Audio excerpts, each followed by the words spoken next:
Konnichiwa, everyone, and welcome to part 2 of What If Deku Played Hero and Villain. Alright, you know what it's time for. Time for Deku to bring together a group of villains and like-minded people to rescue the one, only, the unicorn, Eri. Or at least get prepared to do so. Alright. Are you boys and girls ready? You know what to do. Like, comment, subscribe to the channel so you never miss a video. I'm going to try to upload daily now, but I make no promises on that. But in the meantime, sit back, relax, kick your feet up, and let's get into this fanfiction reading. Chapter 4. Recruitment Drive. Recruitment? Come on, Chaos. Chapter 4. Recruitment Drive. There we go. Obato's Back Alley Tavern. I have no idea why I keep doing the SpongeBob narrator thing, but I find it very fitting. Anyways, welcome back to our humble establishment, Kirin. Midoriya said with a half-sincere smile as he sat down across the table from the sleazy info broker and underground smuggler. What brings you here today, looking for me specifically? The silver-haired man chuckled. Midoriya, my man. I heard rumors that you're planning something big for your underground debut as a villain. Now, as an info broker, I don't like being left in the dark. Sighing and dropping his joking tone, the man's face turned serious. Tell me what you're planning, kid, and I'll see what I can do to help. And what if I refuse? Why should I trust you? Midoriya retorted, taking a sip from his glass of cola. Giran grimaced slightly. Look, kid, I'm too afraid of your parents to backstab you for any reason. If I know the kind of job you're planning, I could track people and gear down to help you. Pausing for a moment, the man studied the green-eyed teen's face and noticed a large bruise on one side of his jaw. I'm going to guess you've recently learned why people are afraid of your mother. Midoriya winced. I don't know the details of why or who she is to inspire such fear, but I could tell that is for good reason. Mom hits like a truck and moves like a cat, he groaned, rubbing his sore cheek. The silver-haired man chuckled. Oh, you'll find out sooner or later, and boy, you're gonna be shocked when you find out, he said. But back to business. What's the plan, kid? We're planning a raid of the Shai Hisaki's headquarters, Midori responded, Giran's eyes widening as he took in the implications of an upstart villain group, even one backed by the symbol of evil. Raiding a well-established a Yakuza group as the Hisaki.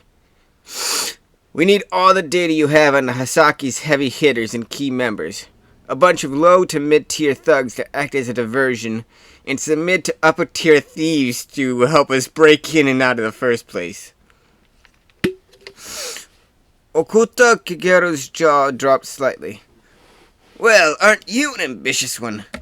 Give me 48 hours and I can get you any data you don't already have on Kai Shisaki and his goon squad, and find you some dumb muscle to distract him. As for your thieves, I know just who you need to call.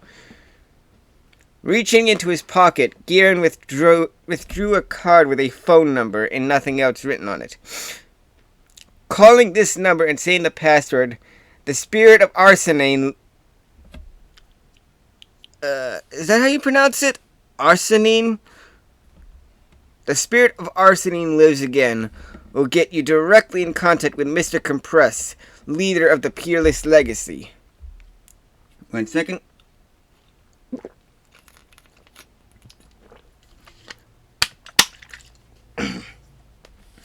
It was Midoriya's turn to now be somewhat odd. The Peerless Legacy was a group of around 100 self-styled Robin Hoods operating semi-independently across the country. Their leader, Mr. Compress, had pulled off a daring heist of the HPSC's headquarters at Paragon Plaza with the aid of some of his fellow thieves, earning him an S-rank designation as an official supervillain. His great-grandfather, the peerless thief Oji Harima, my mistake, was the namesake of the organization as a whole. What's your price for all this? The Green Net decided to ask the most important question so far, since he didn't want to make his plans rely on resources he couldn't afford to pay Giran for. Aside from keeping your parents off my back, I want a 20% cut of whatever monetary assets your team drains from the Hasakai's accounts, Giran said, pulling out a cigarette. They're one of the longest operating Yakuza clans left in Japan, so they're sure to have a lot of money being laundered through various establishments. I want some of that. It'll help me afford to stay in this business a little longer. Midoriya held his hand up for a handshake. Consider it a deal, Mr. Kagero. 20% of the Hasakai's ill-gotten gains in exchange for information, some hired muscle, and the Peerless Legacy's aid. Giran nodded and stood to shake the Greenette teen's hand, before wandering back out of Ouroboros' back alley tavern to get to work on it for his latest client. A dingy alleyway. Hold on. A dingy alley somewhere. Arrgh!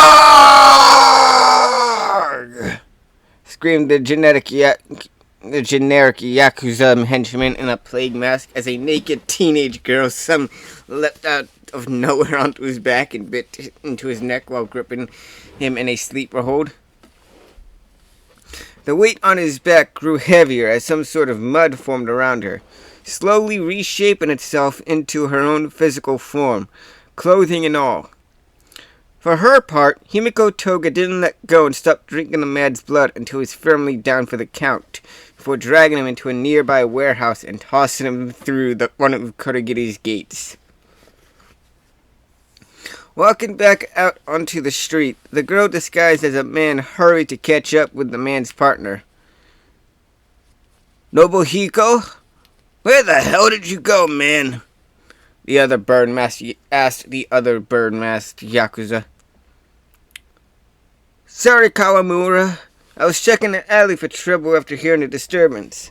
The boss wouldn't want vigilantes or other Yakuza intruding on his turf, right? The lie slipped off her tongue as easily as breathing.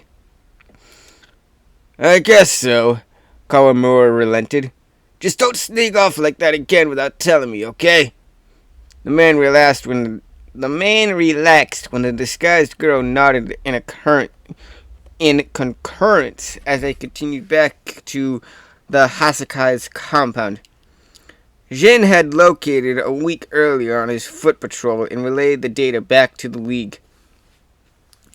Izuku had then studied the clan's patrol routes via the security cameras he and Kurogiri had secretly installed in the neighborhood, and found one that went right past a warehouse owned by One for All's shell companies. All for One's shell companies. All for one and one for all, they always say. God, that was cringe. The chosen target Himiko had disguised herself as was Nobuhiko Akaze, a fourth-year member of the Shahisake who was reasonably well trusted by Overhaul and his top brass. Akaze also had another advantage to stealing his identity. He was quirkless, which meant Hibiko wouldn't have to worry about blowing her cover by being unable to use his quirk. Her and Akaza's partner, Michiro Kawamura, re-entered the Hasakai's compound and descended an elevator to one of the lower levels. Saluting as they passed an enormous man with red hair and a plague mask covering his head, the duo continued down a corridor. "Where are you headed next?" Himiko asked her partner. Kawamura sighed. "I'm off to play Pac-Mule in the freight area. We just finished another big batch of black gold and are going to be shipping it off to our clients in Hokkaido. How about you?" Akaza laughed. "I'm stuck on desk jockey duty. I'll be answering emails, checking security cameras, and all that boring stuff. Still, I guess it has to be done. Even Mimic can't stand to be doing that all the time." The two Yakuza parted ways, with the disguised Himiko continuing down to the IT department in the compound's computer room. After finding Akaza's cubicle, the girl logged into his desktop while downing one of the man's cherry sodas. Scrolling through the man's junk mail folder, she eventually found her objective, an email titled, "Find hot singles in your area now," from the email address dustymcgee.jp. Clicking the link, the girl took another sip of cherry soda while watching Tenko's malware link establish a backdoor connection between his gaming PC and the Hasakai's computer mainframe. "We're in," Himiko thought, finishing the beverage. From there on, the disguised girl spent the rest of her shift poring over various bits of intel from the Hasakai's system. The blueprints for the building revealed that the compound was constructed in 2007 by a company called Majima Construction and had 5 levels, 2 above ground and 3 underground. The top 2 levels were residential, although most of the Hasakai were only permitted to enter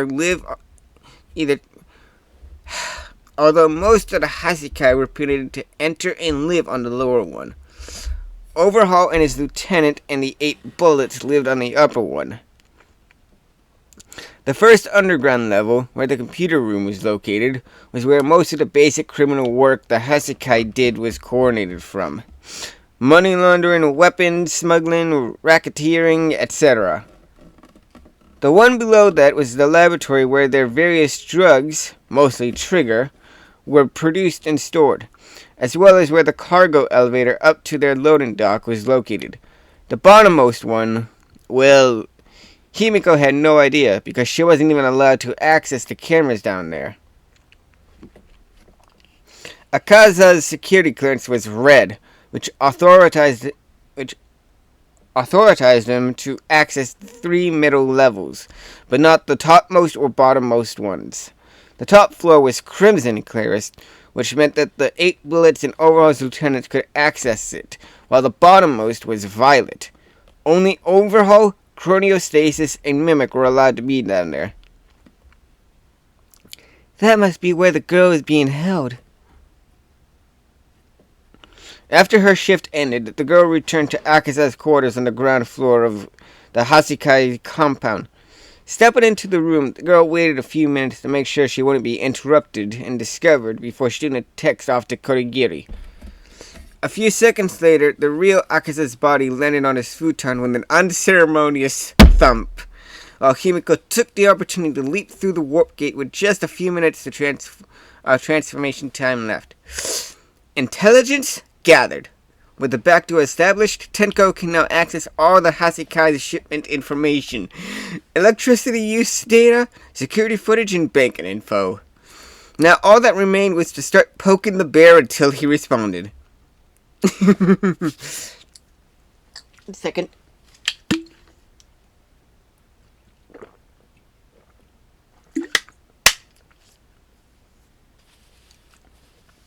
Taking a seat at the same booth that he had negotiated with Giran at a week earlier, Midoriya looked at the latest guest to visit Orbo's back alley tavern.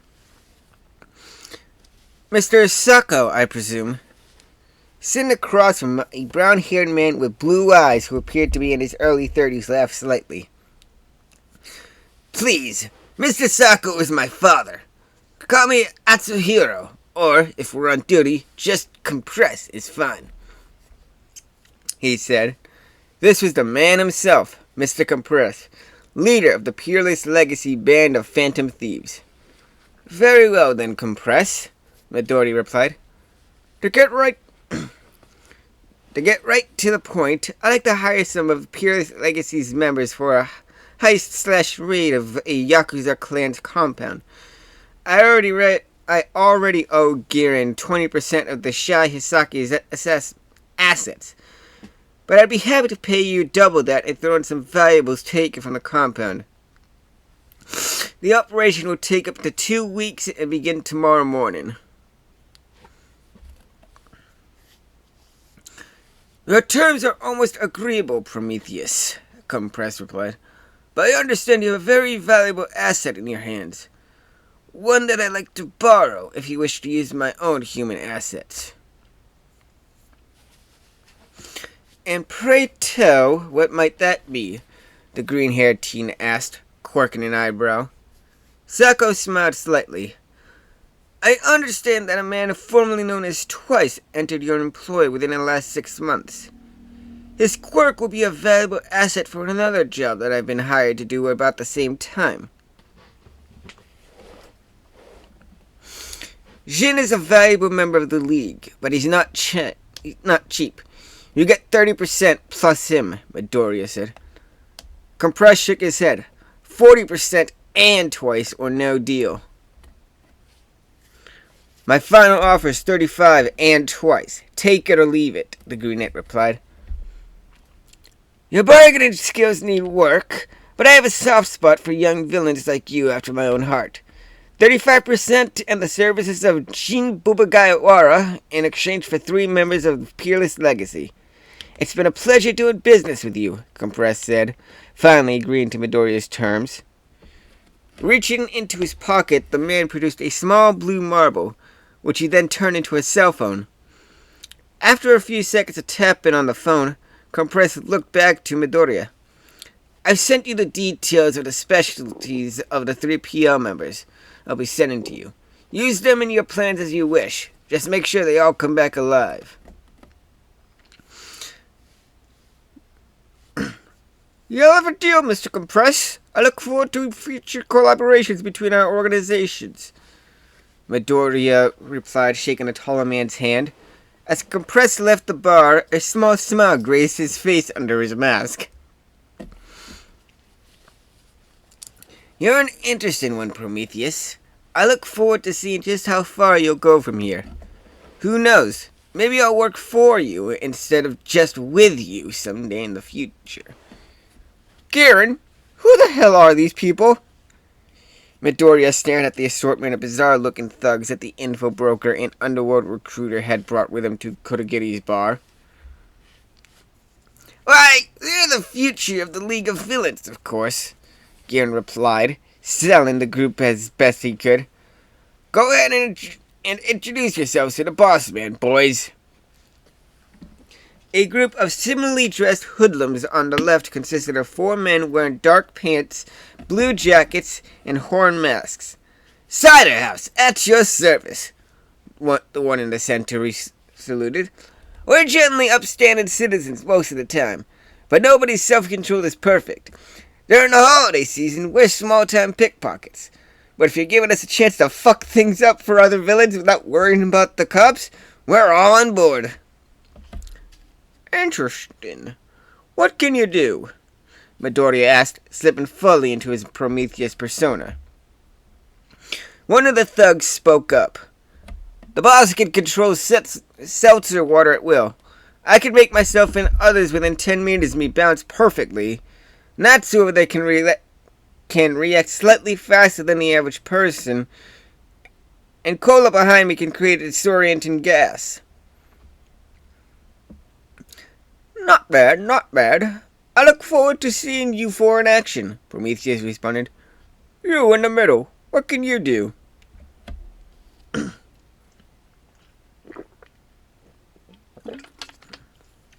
The unassuming salaryman in the center raised one arm, which dissolved into a long tendril of foul-smelling green liquid.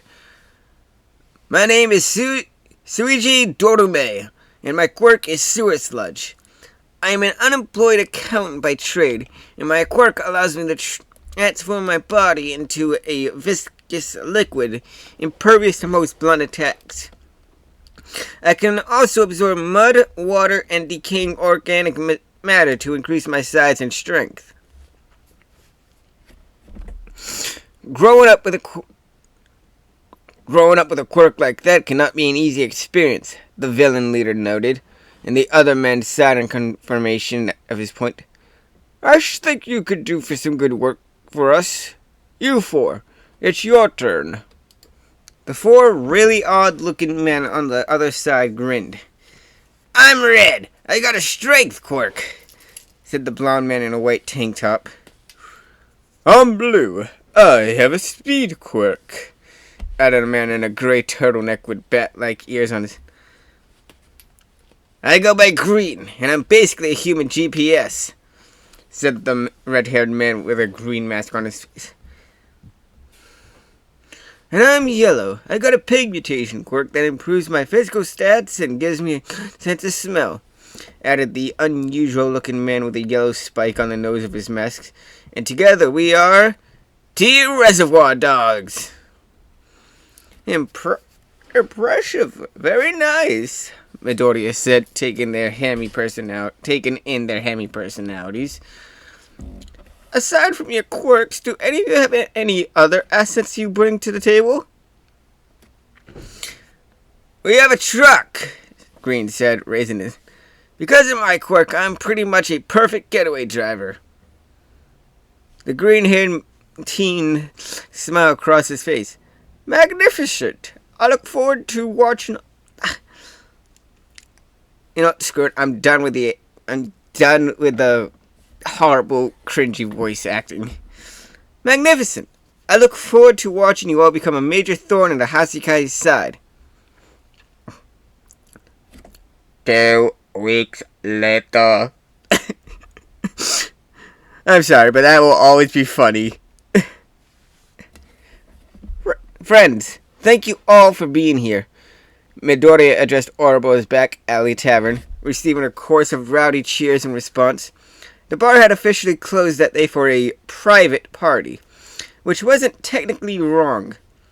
We are gathered here this afternoon because after 2 weeks of preparation, and by preparation I mean fantastic work on the part of our friend Cider House, Mr. Sludge, and Team Reservoir Dogs. Once again, rowdy cheers came from the men in question. We are finally ready to initiate the main phase of our operation.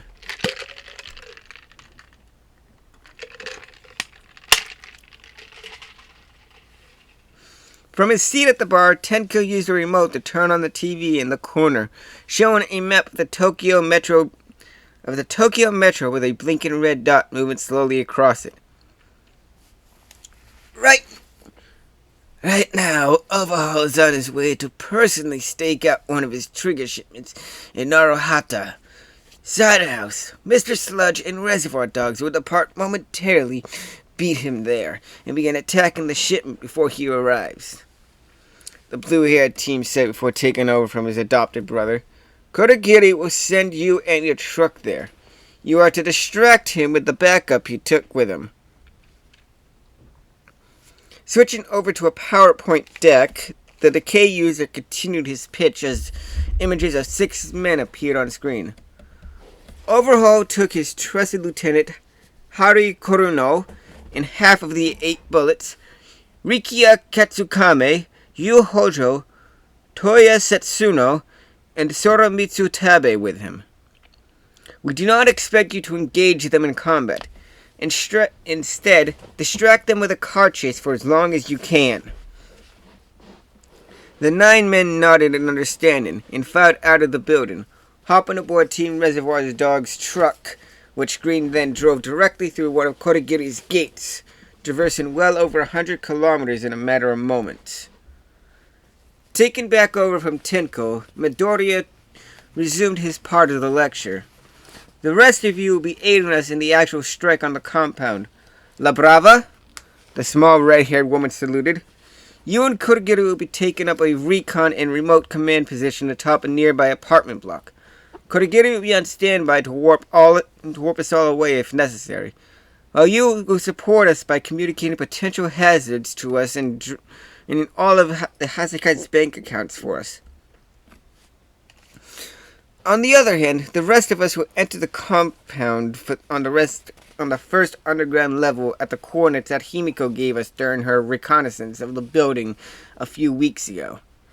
Tenko and I can handle ourselves, as can Gento, Midoriya said while the silver-haired man nodded in agreement. Himiko, I want you and Inversion to stay close together.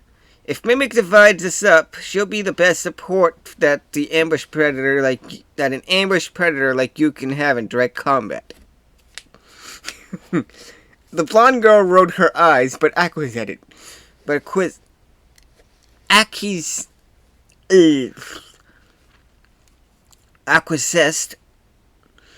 The other girl, a brown-haired teen wearing a face mask, black pants, a black shirt with a pink necktie, and pink fingerless gloves, looked to her partner and nodded, a determined look in her brown eyes. Tenko once again took over, info dumping about their potential foes. Our biggest issue will be Joey Iranaka, aka Mimic. He'll likely try to divide us from each other with his quirk and pit us against the remaining 8 bullets as soon as possible. As soon as he realizes the problem, so be ready. Remember, lethal force is authorized for this mission. The Yakuza will likely be trying to kill us, so don't be afraid to beat them to it if you have no other choice. 2 other warp gates opened in the bar. Each one leaned to a different destination. Prometheus cleared his throat.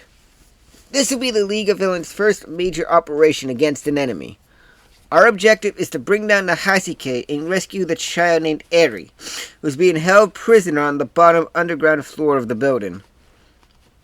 Let the Yakuza extermination operation commence.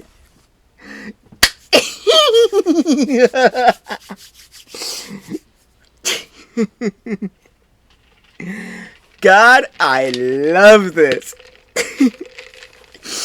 You all know I love chaos and, my name says it all. I just love chaos. And this is fun.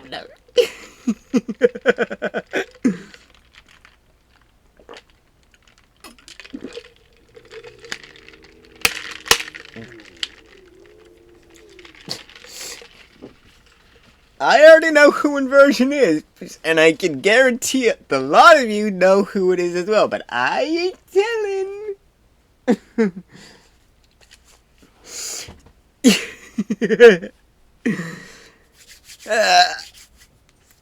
I just love this. It's really fun.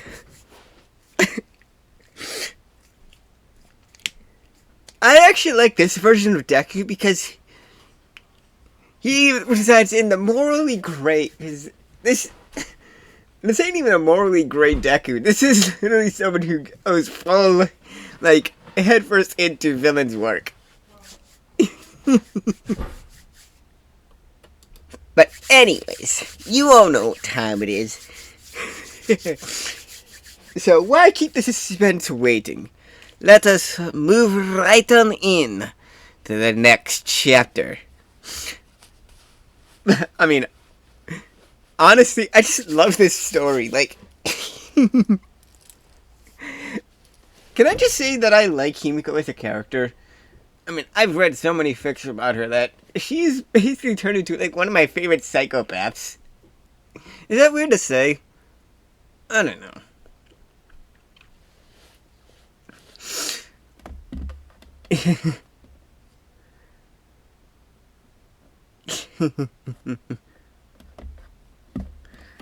Alright, anyway.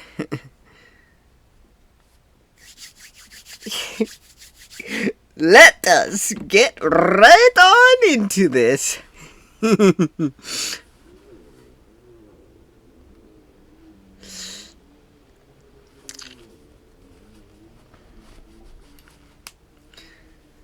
Oh, God damn it, brother.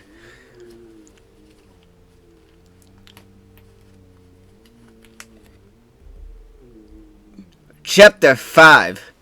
You dare to raid us? Shai Hisaki, HQ, Tokyo.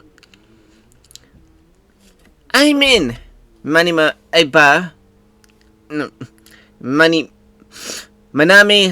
Ayaba said, her fingers flying across her laptop's keyboard as her computer finished connecting to the back door that Tenko and Himiko had previously established.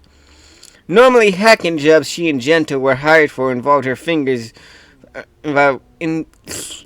involved her finding a way past the target security system before they could proceed any further.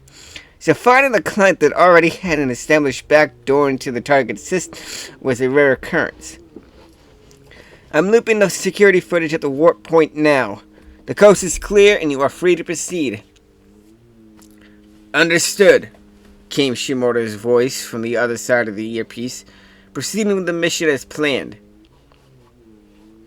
A few seconds later, black clouds erupted in a corridor on the first underground level of the Isekai's headquarters, outran the 5 members of the actual strike team, dashing down the alleyway towards their objective.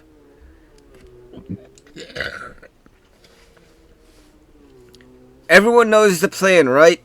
Prometheus asked, making sure one final time that all players knew their part in the raid's overall goals. Midoriya was dressed in a dark suit with a bulletproof vest and dark green clip-on tie underneath. A metal mask with green LED accents on it covered his face. Gentle Criminal nodded. I will proceed to the warehouse on the second underground level to dispatch any resistance there and begin inventorying their products, the silver-haired man said, readying his trusty cane for battle. DK concurred. I'll traverse the facility planting the bombs our supplier sent us, Tenko said, referring to the online contract Spyglass as the pain in the high-yield explosive babies. We all know that's Meihatsume. There's no other person who would name something like that and call it babies. I just love how there's I just love that. She had sent them a set of disc-shaped remotely detonated explosives that each yielded as much as a kilogram of C4. He wore a little more than a plain black jumpsuit with the severed hands of his birth family gripping various parts of his body. All that means Inversion and I are with you, looking for the girl, Carmelia added, reaching for her belt to make sure her knives were all still there. She wore an oversized tan cardigan with a ballistic vest underneath, a skirt with knives clipped to it, knee pads, and a mask with a tooth pattern on it connected to a special backpack. The masked girl with brown hair running beside her signaled her agreement with a quick thumbs up. That covers it well, the villain leader agreed as they approached the corner. Heads up, team. There's a pair of thugs around that corner. La Brava's voice crackled in their earpiece. They haven't noticed you yet, so you have the element of surprise. The group nodded in agreement before rounding the corner into battle. The 2 underlings in burn masks, one with webbed fingers and light blue hair, the other with fur and claws resembling a badger mutation, were startled when 5 people raced around the corner. The badger man didn't even have time to shout out a warning before Prometheus dodged around his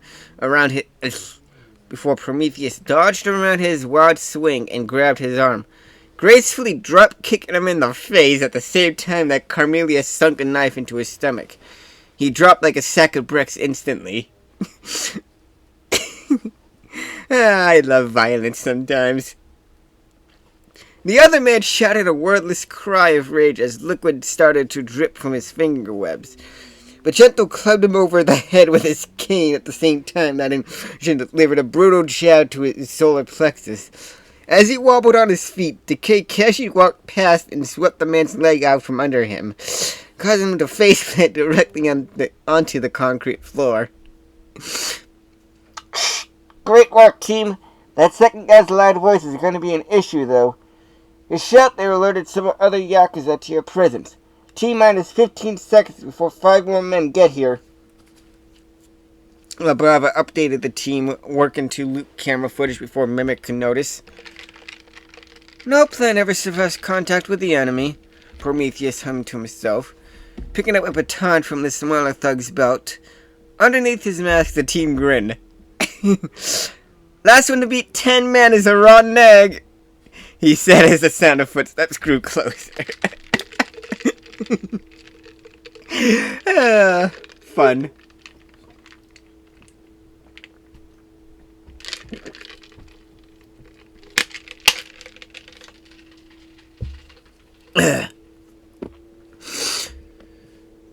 Jari Irinaka.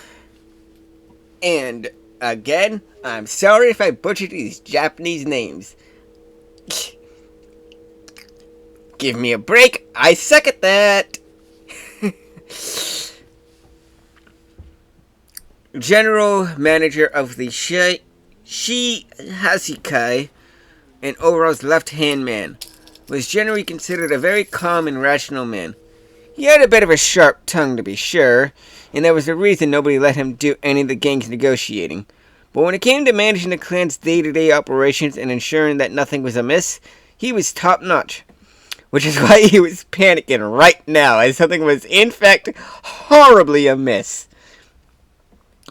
2.5 hours after overhaul, chronostasis, and the half of the bullets had left for Naruhata, Mimic noticed an odd phenomenon with some of the cameras. They seemed to blip slightly in their coverage at certain points. Normally he'd dismiss this as just a sign that a camera was dying. But the man quickly realized there was a pattern. All of them were following a certain path down the hallway in the compound, when he saw a shadow far up in the corner when the cameras appeared, and they disappeared 3 times. He realized what was happening. "We've been hacked!" the man growled, slamming his fist down on his desk, running a diagnostic check of the Hasikai's computer system. Aranaka's eyes widened as he watched the last of the Hasikai's monetary funds drained from their secret accounts at several major national banks under assumed identities and out of their system entirely via a back door in the junk mail folder of one of their 4th-year members. Vowing bloody murder on Akaza, Mimic wrestled back control of the cameras from their hacker with ease. On a nearby rooftop, La Brava smirked as she gave control to the compound's cameras back to Irinaka, and shuddered with fury at the sight of the hoodlums in odd costumes going to town on his clan's members. Dialing as fast as he could, Mimic called Overhaul, hoping to warn his boss of the attack before it was too late. Newsflash! It's too late. Naruhata, Tokyo. To say that Kai Shisaki was in a bad mood would be an understatement. It was supposed to be another easy pest control operation. Find the hoodlums that had been attacking their trigger shipments, eliminate them, and wash the blood into Tokyo Bay. Then he could get back to the compound and return to his sessions with Eri. Overhaul was already mad that these diseased wretches had forced him to cancel today's in order to deal with them. Instead of it being an easy extermination operation, however, these random goons had proved unexpectedly competent. In fact, the one made of sludge had gotten a lucky hit and knocked Tabe out, while the one with the strength quirk and a pig mutant had incapacitated Katsukame. A mistake. By luring him under a crane and dropping a cargo container on him. Dude just got Looney Tuned. Now the Hasika's cleanup crew was down a third of its men, and to make matters worse, all of the hoodlums had managed to escape onto a truck and were now forcing Shisaki and his remaining men to pursue them in a car chase. So when his phone began to furiously ring with a call from Mimic, the man's stress level rapidly neared a boiling point. What is it? Overall growled at his lieutenant, only to be cut off by Mimic's panic yell. You need to get back here, now! It's all a diversion! Someone's attacking the compound right now, and someone else is acting to our account to drain us dry of every single yen! What? Shisaki roared in fury. Irinaka, these scum had better be dead before we get back, or you'll be... He began before Setsuna cut him off. Watch out! The blond man shouted, turning the wheel of the limousine as hard as he could to avoid a high-pressure blast of seltzer water, which punched a hole through the windshield, comparable to a bullet hole. The leader of Sadhouse shouted in mock anguish over missing his target. Damn it, I almost got him! Sludge, you're up! On it! The foul-smelling liquid man warbled, leaping off the back of the truck into the path of the speeding black limo. Neither Setsuna nor Overhaul had time to react before their car slammed into Mr. Sludge, who instantly wormed his way into the car's engine and crushed all the components into scrap metal, while absorbing the oil, gasoline, antifreeze, and coolant in the engine into himself. Thanks for the meal, Dorome shouted as he reformed behind the wrecked limo, then jumped into a nearby manhole down into the sewers of Naruhata. Overhaul roared in incoherent fury and exploded the door to his vehicle, leaping out just as Chroniostasis performed a U-turn in the other limo and skidded to a stop next to him. Throwing the door to the intact vehicle open, Shisaki yanked Hojo out of the passenger seat and slammed the door shut. Get us back to the compound as fast as possible! We're under attack! He shouted. Chrono's eyes widened, but the loyal right hand of Overhaul required no further elaboration, speeding off into the distance while leaving the wrecked car behind. Why the hell do we still work for him? Yu Hojo wondered aloud as he helped Setsuna haul the two incapacitated bullets out from inside the vehicle. I don't know about you, but I don't work for him anymore, Setsuna replied as he finally extracted Tabe from the burning wreck. Me neither, rumbled Ketsukame, slowly coming back to consciousness against the side of the vehicle. Food, Tabe added. Sorry about that. Had to go upstairs real quick, talk to the family, yada yada. Anyway. Food, Tabe added incoherently. You said it, buddy, Hojo concurred, looking the other way to watch as Cider House and Reservoir Dogs cheered in the distance, their truck getting smaller and smaller before turning a corner and disappearing entirely.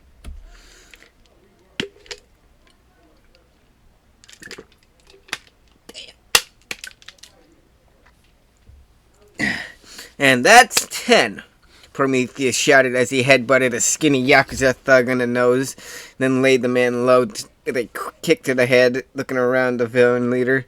Looking around, the villain leader took a second to... Are you serious? I'm the last one to reach 10? Decay shook the dust off his hands from a thug he just killed. In your defense, boss, you don't have a quirk that instantly destroys whatever it is. Whatever it touches like I do, he said Ryush. A fair point, since I don't have one at all. Sound off, how many people have you each taken out? 12! Carmelia shouted, putting one of her knives out of the thug's sword. 14! Inversion added, pressing her fingers tips together as three floating men behind her fell on the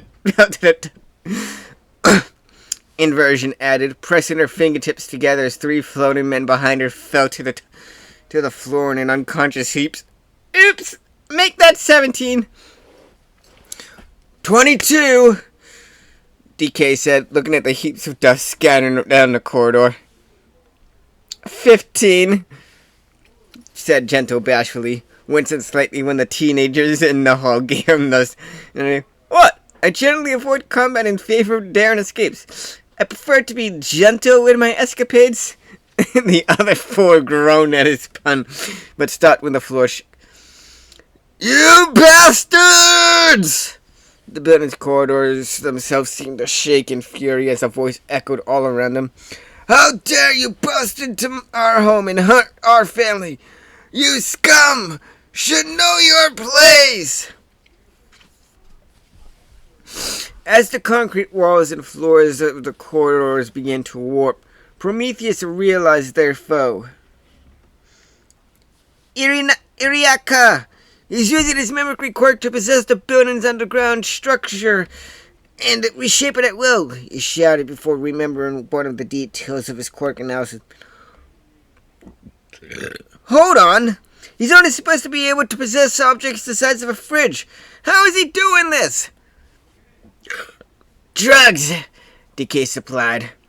The Hasikai are known for an ultra-refined trigger formula known as black gold. Some call it the caviar of quirk boosters.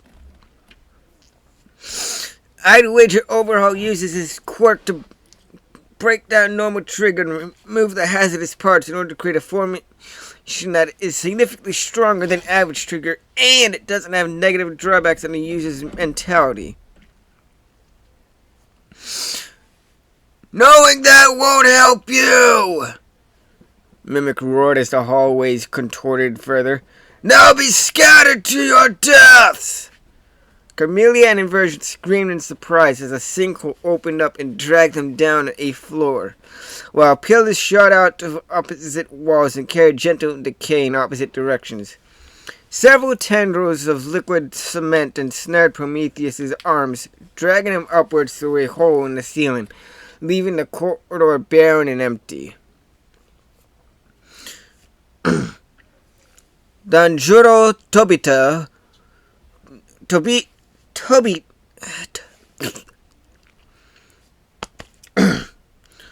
Danjuro Tobita was flung into a small room forcibly by Mimic's concrete tendril.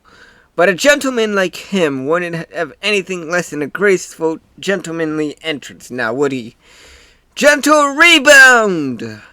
The man called, using his quirk to create an aerial trampoline in the middle of the room for himself, bouncing off of it and spinning in midair to land gracefully on his feet. Bowing slightly, Gentle Criminal looked around the room and noticed that he wasn't alone. Another man stood on one side of the space, wearing a black coat that concealed his entire body, a fully black bird mask that covered his entire head, and a wide-brimmed hat atop his head. Pardon my intrusion, Gentle said. Do you know which way the exit is? The mystery man cut him off. What is your purpose in being here? To his surprise, Gentle found himself involuntarily answering the man. We are here in search of a child held captive by your clan. His eyes widened in surprise, having just given away the objective of their mission.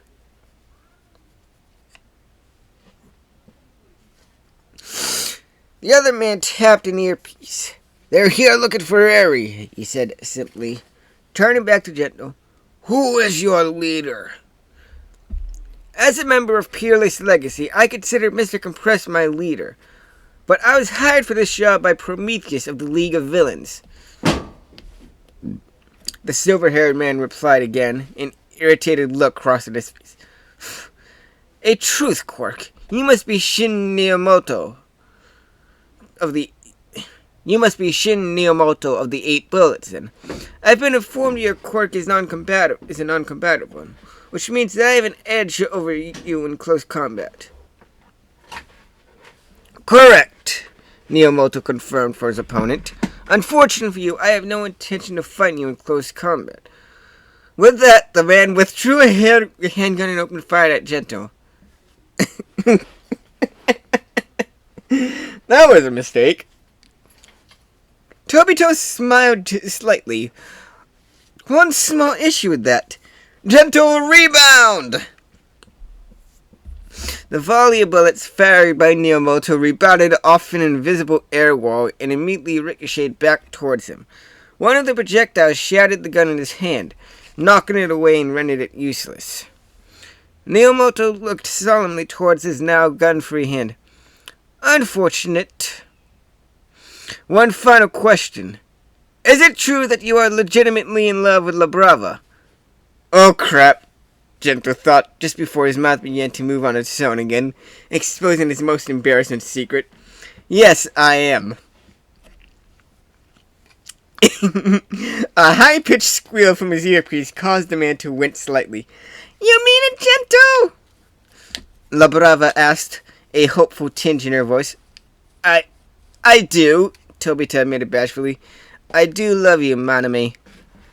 That's what I always wanted to hear, Danjiro, the short woman on the other end of the communication line. From the bottom of my heart, Gentle, I love you too. The man grinned as a deep pink aura surrounded him. His muscles strained against his fancy suit as La Brava's quirk, love, took effect on him. This was an unexpected possibility. Hold on.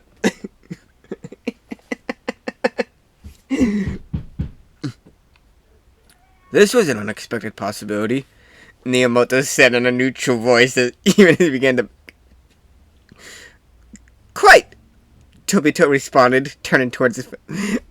Now, where were we? Oh yes, Gentle catapult! With that, the silver-haired gentleman picked the masked Yakuza up by the collar of his coat, spun him a few times, and then threw the man through the nearest wall. Opening up a hole to the back, to the corner from whence he'd come. Back to the mission.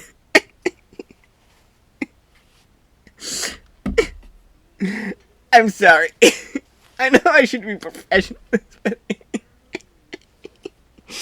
that's always funny. Gento literally just Kool-Aid man, that guy.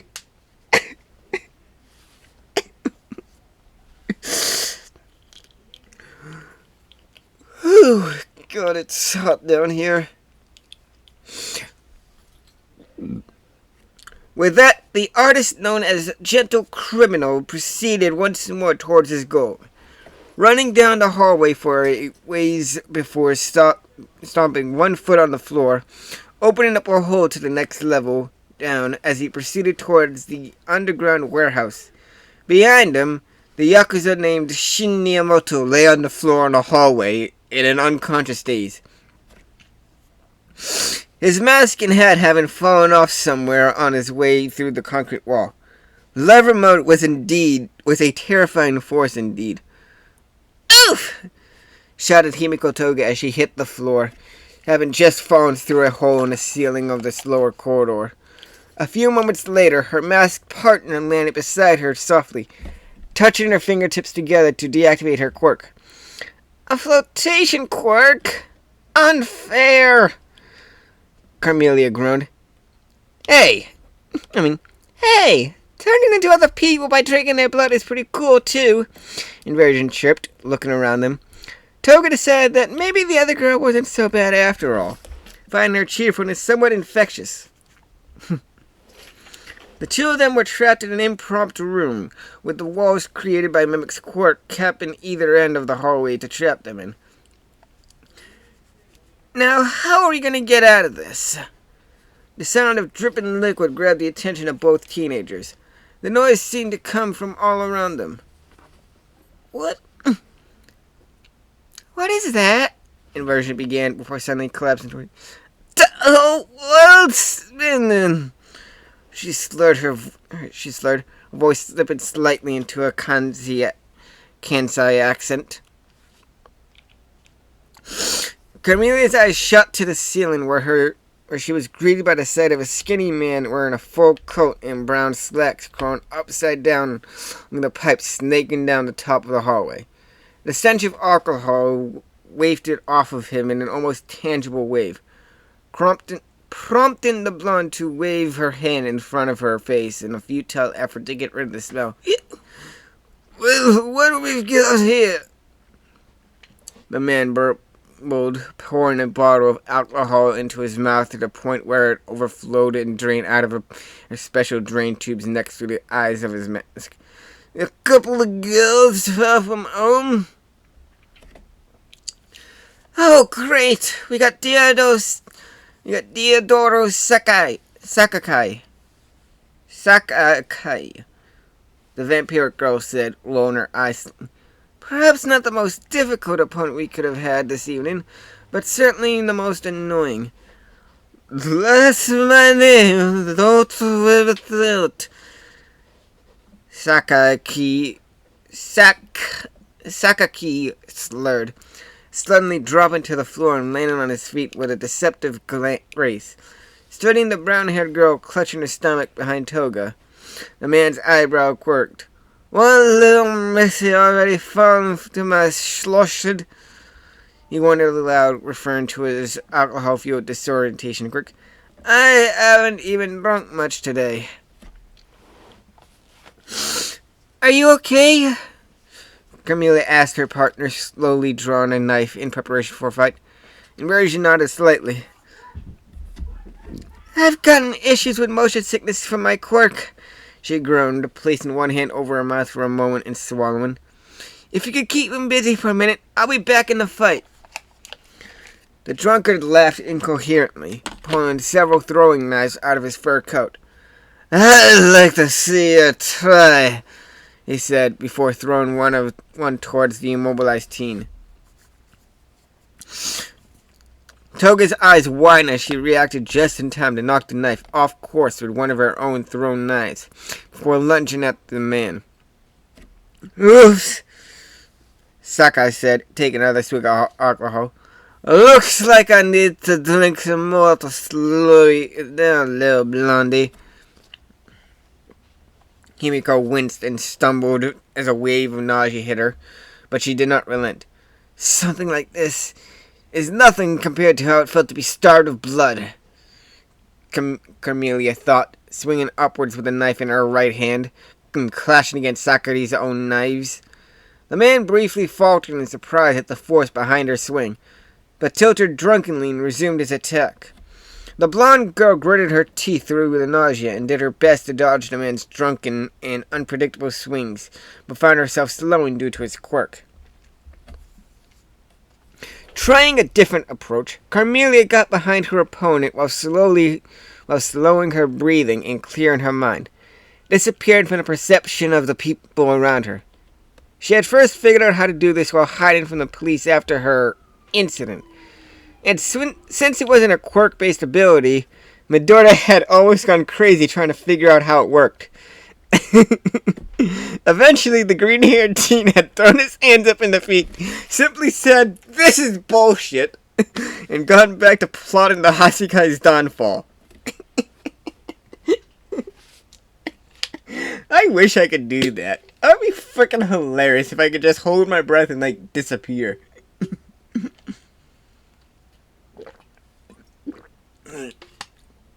Larry just filled my water with ice and it's already all melted. Huh? Saki wondered aloud as he turned around to nothing. That's funny. Could have swore she was right here. Shrugging his shoulders, the man turned back towards Inversion. Guess there's just you and me now, lady. He laughed, brandishing his knives as he stalked towards her. Let's see how long you can last. A sudden pain blooming on the man's side halted him for a moment. What? He wondered, looking down to see a cut on his wrist just before his ribs. Where is she? More cuts slowly appeared on him as he grew increasingly agitated. Looking towards the sealed-down Inversion, a cruel idea crossed his mind.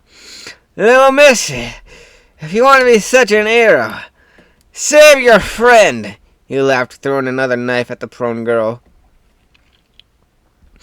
Toga faded back into view, swinging one of her knives to deflect Sakaki's Sakaki's thrown one. Am I saying that right? I don't know. Damn! He baited me into exposing myself, and now I'm open. The blonde thought as she watched the drunkard wind up to throw several more knives, only for a blur to suddenly move past her towards Sakaki and around him. The alcoholic slowly lifted off the ground. His agitation increased. Why am I floating? He slurred, spinning in midair to see Inversion turn towards him, a look of triumph in her eyes. You! I thought you were down! The brown-haired thief chuckled. Anti-nausea medication. I keep it on me because of my quirk, but it takes a minute to take effect, she explained. I knew that if I kept acting like I was immobilized by your quirk, you'd drop your guard and focus on Carmelia. Thanks to that, I was able to trap you in midair. Grinning under her mask, Inversion turned to her partner. Would you like to do the honors? With pleasure, the vampiric girl chuckled, leaping through midair onto the floating Sakaki's chest while brandishing a pen. No, wait, can't we just talk this out? The man stammered, trying to swing his own knives, but the blonde girl just laughed, a sadistic glint in her eyes. Oh, please. Like we give you that kind of dignity. Inversion turned away and winced as Sakaki screamed, the sound of knives repeatedly puncturing him echoing through the cramped space. After a minute, the scream stopped, and she sat in relief, touching her fingertips together. Release! The brunette said, Sakaki's body hitting the floor with a slightly wet thud as her quirk deactivated. Toga walked past him, a spring in her step. Don't worry, I didn't stab him anywhere vital, but the blood loss will probably get him by the time we finish up, she said cheerfully. Inversion shuddered as she followed the other girl to the end of the hallway, where a featureless gray wall met them. Now, how the heck did we get out of this?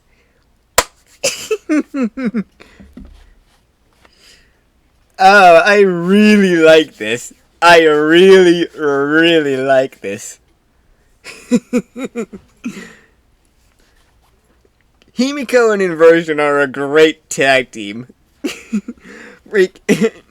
And freaking Nezuko and like everyone is like badasses and truth be told, I can't really drink alcohol. I'm a lightweight. I don't even smoke at that matter. Although there are times where I think I should. But I won't. I'm not that kind of person.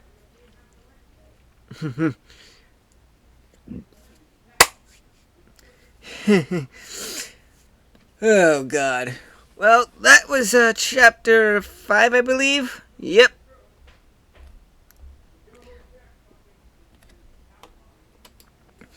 Alright, this is going to be my last chapter of the night.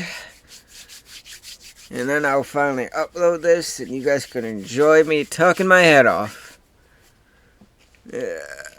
Alright. Chapter 6. Poached Talent.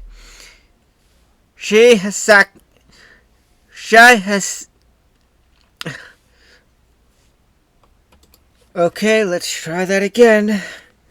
Shai Hasakai, HQ, Tokyo. While gentle criminal was finished pulverizing Shin Miyamoto into unconsciousness, an Inversion aided Carmela into personally introducing Deidoro Sakaki to her very sharp knives. Prometheus found himself in a much more difficult situation thanks to Mimic's attack. Bodily hurled upwards into what looked to be a ceremonial dining and meeting room, the teenager had just enough time to regain his bearings before being forced to leap out of the flight path of an aerial sofa. Cursing slightly, Midoriya continued to dodge the flying furniture, finally finding refuge behind an overturned dining table. After a few moments, the furniture bombardment ceased, and the teen could finally safely see his attackers. The two men stood side by the far end of the room, facing towards him. The man on the left was an enormous redhead wearing a black bird mask, brown cargo pants, and a white tank top with metal gauntlets on his fists.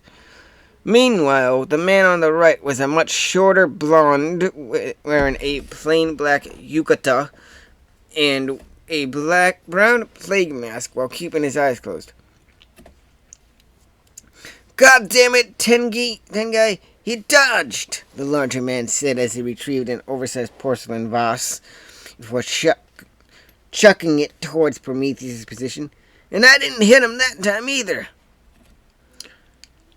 "Rappa, you imbecile!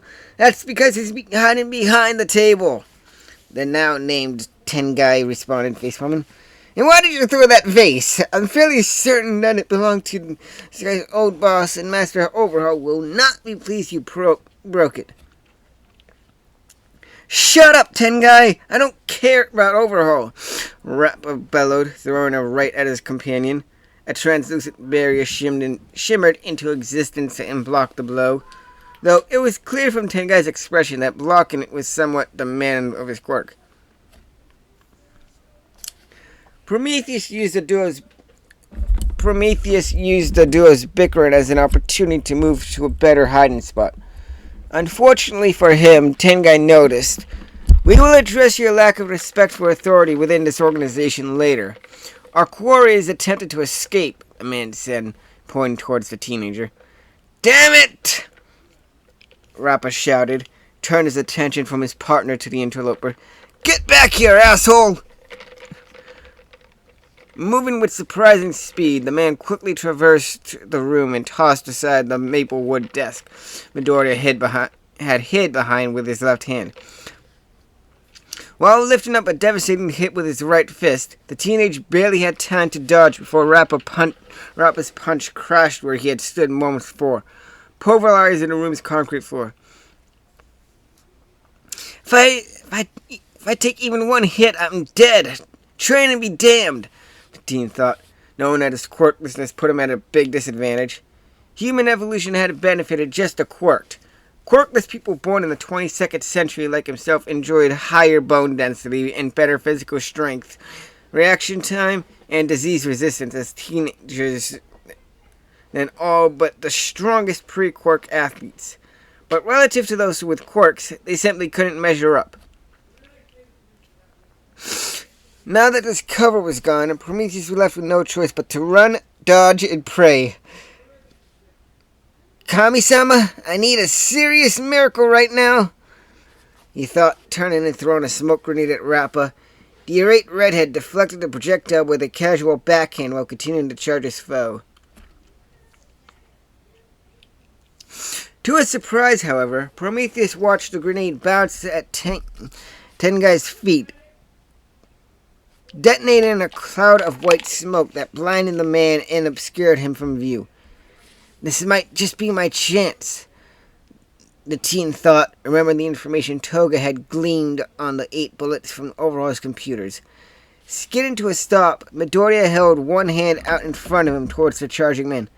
"Kendo Rappa, you're hired!" "Huh?" No, wait, hold on.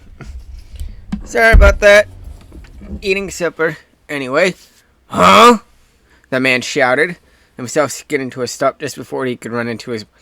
"Don't listen to him!" The voice of Tengai sounded from within the smoke, muffled by his coughing. "Our team is in need of a genuine brawler and heavy hitter who wants to fight strong opponents for the sake of villainy and or justice, depending on the operation," Midoriya continued, now in full-on recruiter mode. "If you agree, you start immediately." "What's in it for me?" the man asked, one of the eye holes on his mask twisting one of the eye holes on his mask twitching in suspicion. "I'm glad you asked," Prometheus said. The League of Villains offers decent company housing, stock options, and several major companies that we may or may not at least partially control, and a complete benefits package that includes health insurance, dental, visual, and retirement plan. Also, here's your salary. Holding his phone forward, the villainous mastermind showed off the amount that Rop will be paid. Man, the red-haired Yakuza's eyes almost bugged out. Kami! That's a lot of zeros! He breathed in a reverent tone. Under his mask, Midoriya grinned. That's monthly! As the eyes on Rappa's mask widened further as the teen... Jackpot! When do I start, boss? Right now, Prometheus replied. We could use the extra help in rescuing the small child named Eri that Overhaul has been abusing. He's been what? Rappa roared, running in fury on Tengai as the smoke cloud around the other men cleared. Tengai, did you know about this? Master Overhaul's work will save humanity, Tengai responded, although his eyes bugged out in fear. He knew Rappa had a fondness for the child, even if he was kept in the dark about why she lived in the camp. I do not care whether or not he has to sacrifice the well-being of one child for that future. I see, growled Rappa, as he stalked towards his former partner. You're just as guilty, then. What? Tengai began before a fist impacted his barrier, rocking it hard enough to force him down on one knee. If there's one thing I can't stand, it's people who hurt kids, the redhead began, winding up another punch. And if you're just gonna go along with what Overhaul is doing to her, that makes you just as good at Rappa's machine gun! With that, Kendo Rappa unleashed a furious barrage of blows with his strong shoulder quirk, directly at his former handler. Tengai's barrier lasted 9 full seconds under the rain of fists before breaking. 1 second later, his jaw broke in much the same way his barrier did. By the time 15 seconds in total had passed, the man was unconscious and bloodied. As he left the room behind with his new subordinate, Izuku Midoriya's expression betrayed nothing. Internally, however, he was both giddy and jittery. I cannot believe that actually worked, but I'm glad it did. He thought, the image of himself as battered and bloody as Tengai chin in his head. Come along, Rappa-sen, he addressed his new companion. We have a girl to rescue. Please, boss, the redhead responded, discarding the bird mask to reveal a chiseled face with a large scar traversing it vertically across his mouth, from just below his left eye to the top of his jaw. Call me Rapper. Elsewhere in the compound, Tenko Shimoda was ejected into a small room, flying head over heels until landing on a pile of empty cardboard boxes. Looking around, the elder teenager realized he was in some kind of storeroom. Shelves filled with various items lined the walls of the room. On either side of the big shelf in the middle, 2 patches of suspiciously smooth concrete betrayed where Mimic had blocked the doorways to contain him. Hunting around the room, Decay found a few packages of decently-looking instant ramen, which he snatched up for future use. Some snack bars, which he promptly ate, an enormous medical kit that he placed a small warp beacon on for Kodagiri to retrieve later. Pushing aside a few of the empty boxes he had landed on, the young man's face widened in an amused grin as he produced several 6-packs energy drinks with some genetic anime women on them. All labeled with a sticky note denoting them as property of Kurono H. 5 minutes later, and 3 of those energy drinks later, Shimoda started to die of boredom upon realizing he'd forgotten to bring his Switch and wasn't in the mood to play any of the mobile games he had downloaded on his phone. Hey, asshole! He addressed the concrete wall. Where's the exit? I need to use the bathroom. Mimic did not respond, much to Decay's annoyance. That's never a good sign. Alright, keep your secrets. It'll be your funeral, though, he continued, placing all 5 fingers on one of the newer sections of the wall. Over the years since he first met his cousin/adopted brother, Tenko had learned a lot about himself and his quirk. His control over his powers had massively improved and grown with a proper education, parental affection, and therapy from a medical student and pastime psychologist who happened to be their underground doctor of choice, Medic. In a recent test, the League had discovered that his quirk had developed a new facet as his strength skyrocketed and his control improved. The moment his fingers made contact with the wall, Decay's secondary ability activated. A touch-based telemetry power that allowed him to sense the internal structure of what he was about to decay and what was touching it. Given how Mimic had spread himself through the compound, Tenko's quirk registered all the concrete in the compound as a single object, allowing him to locate his allies and his enemies on a mental map with a facility, and map exactly what he wanted to decay in the compound. Checkmate. Precision decay. A second later, cracks began to spider up the walls as his quirk took hold of the concrete. Feeling the structure of the facility in his mind again, Tenko controlled the decay spread to avoid his allies until it reached a point where it could spread out, at which point he let go and turned around as the wall crumbled. And now, infectious decay. Joey Irinaka initially felt a slight itch as the decay slowly took hold of the concrete he possessed, but this quickly became an unbearable burning pain, feeling the phantom pain of the decay crawling through his flesh. Mimic used his quirk to escape as quickly as possible to the roof of the compound, breathing heavily as he ejected himself atop the structure. Just as he thought he was safe, however, a crumbling roof down below caused him to realize he was in mortal danger. A moment later, the entire roof crumbled below him while the decay infected his body. Joey Irinaka died screaming 20 seconds after Tenko Shimoda unleashed his quirk. A loud rumble waking up the entire neighborhood as infectious decay carved a perfectly circular hole 6 stories into the ground. As he waltzed up to the edge of the pit, the villain named Decay took a look at his handiwork and whistled, before placing a hand on his floor and precisely applying his quirk again to smoothly descend 3 floors to the basement.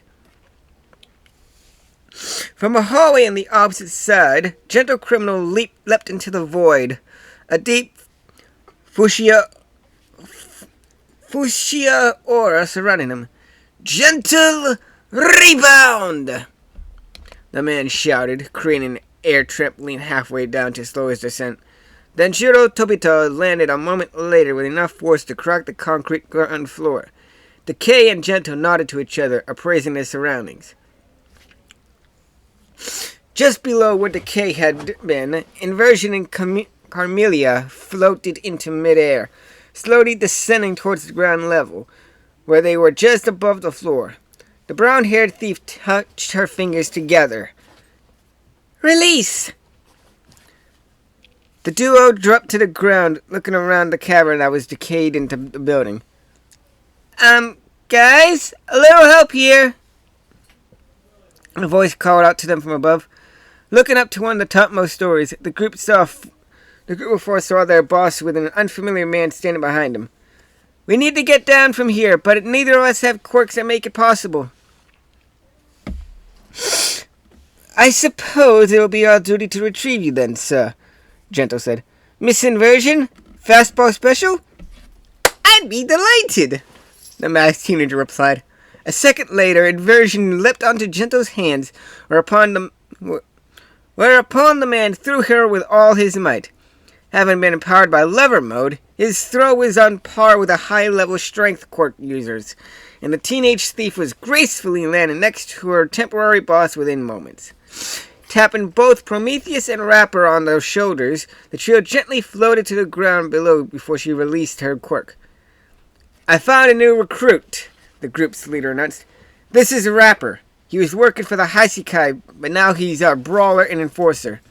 He used to be a legend in the underground tournaments before Overhaul recruited him. I look forward to working with you, Rapper shouted, bowing at a perfect 90-degree angle.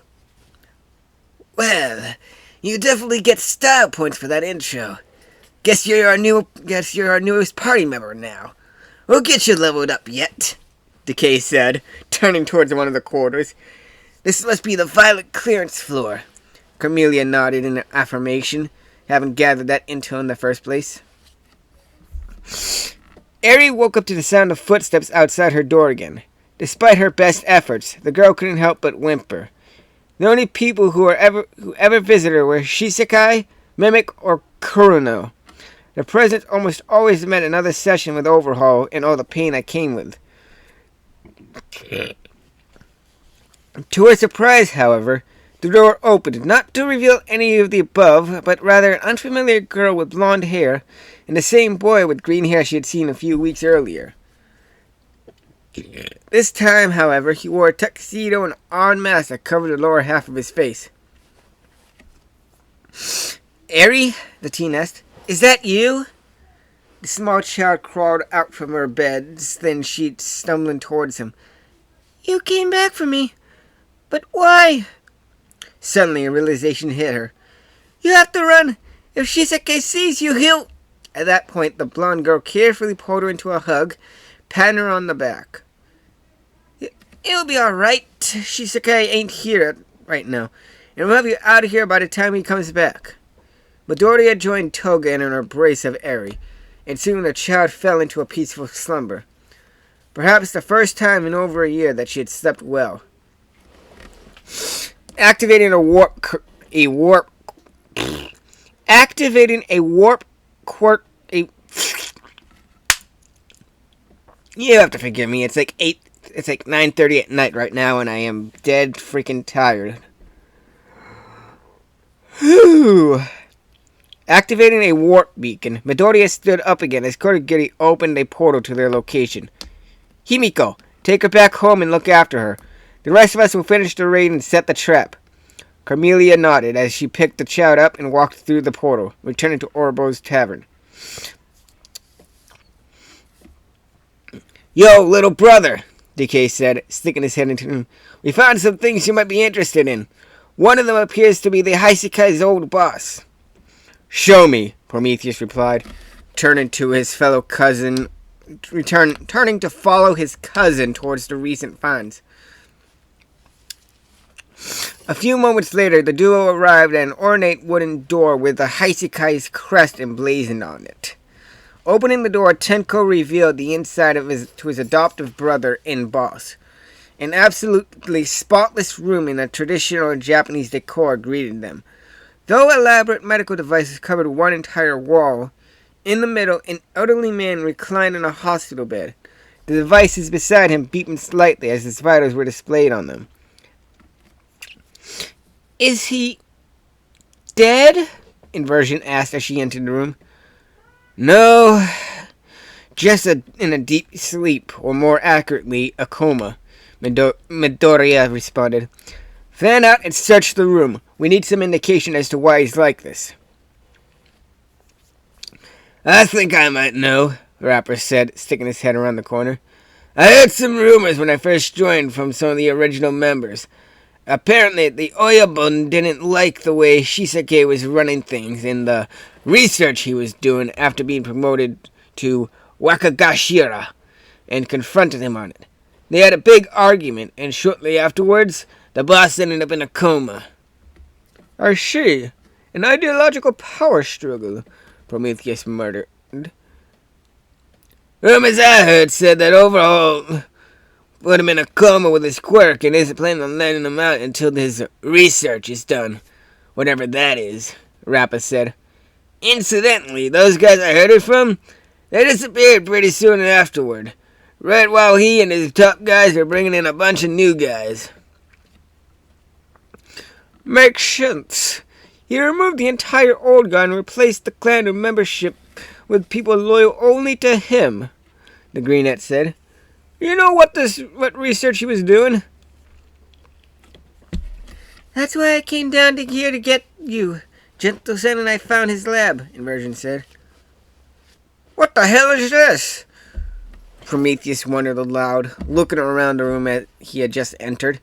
The entire room was white and outfitted with sorts of unfamiliar medical devices, computer terminals, and large refrigerators. In the center sat a bright pink medical chair, its color a disturbing contrast to the restraints covering it and the large needles in the phlebotomy apparatus on its back. This must be where Overhaul tortured her. Decay trailed off, his fingers twitching slightly. Noticing this, Prometheus stepped forward and patted him on the back, helping him to ground him. As Tenko was himself a former victim of child abuse, the Greenet was able to instantly tell that the room could potentially trigger Decay's trauma. Tenko, why don't you, Rappa, and Gendo go inspect the loading dock and take inventory of anything useful there? Quirk boosters, weapons, anything of the sort. Inversion and I will find answers here, Midoriya said, addressing his adoptive brother. Tenko nodded slightly and left the room, the other two men following behind him. Reaching one of the terminals, Prometheus tried to activate it, but found it was password locked. I should have known, the teen muttered to himself, tapping his earpiece. Kodagiri, could you please warp Manami-san to my location? I require her aid. Understood, young master, the warper responded. Less than a minute later, La Brava's program had finished cracking Overhaul's password and unlocked the knowledge herein for Midoriya to behold. The pint-sized woman then returned to the safety of the bar. In the meantime, the villain boss had begun browsing through Overhaul's files while downloading all his proprietary research to a set of hard drives he brought with him. What he found sickened him. The young man's eyes widened in horror as he watched recordings of Kai Shisaki's experiments. How he strapped the child to the chair in the room's center, drained her of blood until she died of hypovolemic shock, and then used his quirk to overhaul her back to life. His mission statement about the creation of a quirk-destroying drug in the hopes of eliminating quirks and bringing the Yakuza back to prominence. His plan to pull the boss out of a coma and de-age him with Ares' quirk once the Hasekai ruled the underworld once more, regardless of the consequences for the rest of mankind. I think I'm going to be sick, he finally muttered, while Inversion's face had turned pale from horror. Finding the nearest trash can, Midoriya emptied his stomach into the receptacle, then turned to his companion as he affixed his mask to his face once more. Inversion, please go assist the other three in liberating the loading dock of its contents. I will join you momentarily. 3 minutes later, after sending the prototypes of the quirk-destroying drug and all of Overhaul's research data to his father's hideout via one of Kodagiri's warp gates, Prometheus calmly lit a Bunsen burner, opened the top of several pure oxygen tanks, and shut the door behind him. A few minutes after that, the room exploded, as did everything inside of it. 90 minutes later, the squeal of tires on pavement and screech of brakes heralded the arrival of an incredibly angry man. The black sedan pulling up to the curb as Overhaul exploded the door to the car and hurled himself out of the walkway. Looking up at the compound he called home, the man's eyes widened in horror and hives slowly began to break out on his skin as he comprehended the disaster facing him. In front of him, the compound was in ruins. A gargantuan hole dominated the center of the building, looking as if some ancient god of Shinto mythology had found his existence personally offensive and summoned a natural disaster to destroy his home. From the bottom of the hole, a deep red glow signified that a fire was burning deep in the underground levels, destroying his life's work. And in front of the hole, standing on the roofline, the perpetrators made themselves known. From Overhaul's left, he spied a tall man wearing dress clothes and carrying a cane, a seemingly teenage girl wearing similar clothes, another individual in a business suit, a man who had seemed to be wearing severed hands and the most uncontrollable of his 8 bullets, Kendo Rappa. As the Yakuza boss's eyes twitched at the betrayal of his subordinate, the one in the middle took his mask off and stepped into the glow of the fires downstairs, revealing the face of the same child that Eri had briefly escaped into the arms of almost a month prior. At that point, Kai Shisaki already understood the goal of the attack, even if he didn't fully comprehend it. "Overhaul, I presume?" addressed the man. Izuku Midori addressed the man, a cheeky grin on his face. "I hope you don't mind that we let ourselves in. But you see, you had something just irresistible to us. I'd say she was sad to go, but..." The grin turned from cheeky to mockingly malicious. "We both know that she wasn't. And guess what? You'll never see her again." At this point, Overhaul couldn't handle it anymore. With a scream of inarticulate rage, the man slammed his hand on the ground, creating a spike of concrete that carried him towards the roof, where he swore he'd murdered that child with his bare hands. The only response he received as he got closer was a widening of that infuriating grin. "To be continued." Alright, and that is chapter 6 and the last chapter of the night. I really hope you enjoyed all of that, because I know I did. Now, as much as I would love to say who Inversion is, I think we all know who this sweet, peppy little girl might be. I mean, come on. It's obvious. But I won't reveal that until it's actually revealed in the story, so don't worry. I won't spoil the surprise for when it actually happens. But in the meantime, it was nice being back, and, well, I have nothing really want to say more. I've already talked my head off for like an hour and a half. So, sayonara and good night. Chaos Control!